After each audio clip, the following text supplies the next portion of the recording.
আসসালামাইকুম। এই জায়গাটা হইল নরসিংদী জেলা শিবপুর থানা, যশোর বাজার বলে।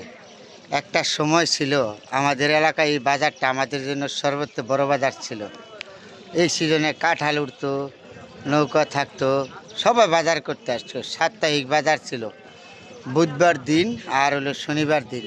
এখন আগের মতন আর বাজারটা নাই, উন্নত নষ্ট হয়ে গেছে।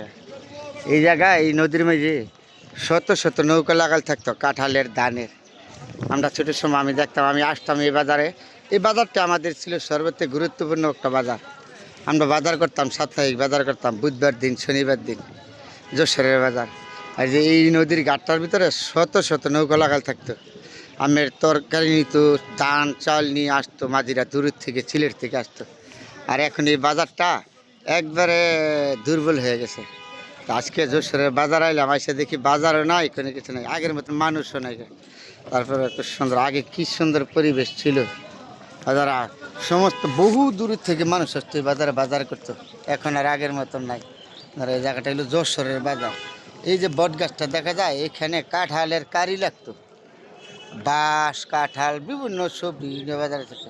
এখন আগের মতো আর নাই, উন্নত ধ্বংস হয়ে গেছে। কোনো কোনো বাজার হয়েছে, জায়গায় জায়গায় বাজার হয়েছে।